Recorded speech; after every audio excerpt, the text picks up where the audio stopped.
জামাতে। তৃতীয় নাম্বার যে ফরজ সেটা হলো কেরাত পড়া। তৃতীয় নাম্বার ফরজ সেটা হলো কি বলেন? কেরাত পড়া। এখন এই কেরাত আমরা যারা জামাতের সাথে নামাজ পড়ি, জামাতের সাথে আমরা যারা নামাজ পড়ি, আমরা যারা পিছনে পড়ি, আমরা হলো মুক্তাদি। এখানে মুসল্লিদের কয়েকটা স্তর আছে, এগুলো আপনার জানতে হবে। প্রথমত যিনি নামাজ পড়ান তিনার নাম কি বলেন? ইমাম।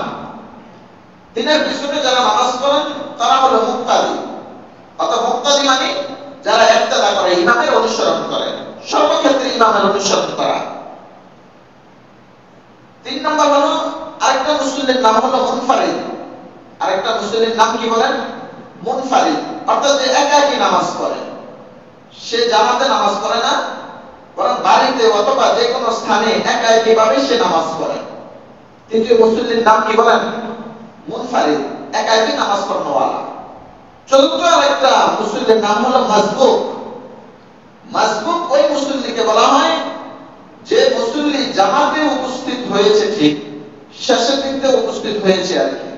মনে করুন 4 রাকাত নামাজ, 2 রাকাত বিশিষ্ট নামাজ, এখন আমি 1 রাকাতে এসে উপস্থিত হলাম, ইমাম সাহেবকে ধরলাম, তাহলে আরেকটা রাকাত আমি দাঁড়িয়ে পড়তে হবে কিনা? তাহলে ওই আরেকটা ইমাম সাহেব তো সালাম ফিরে পড়বেন, তো সালাম ফিরানোর পরে যিনি দাঁড়িয়ে আবার বাকি নামাজটা একই ভাবে আদায় করবেন, তো তাকে বলা হয় মাসবুক। তাকে কি বলা হয় বলেন? মাসবুক বলা হয়।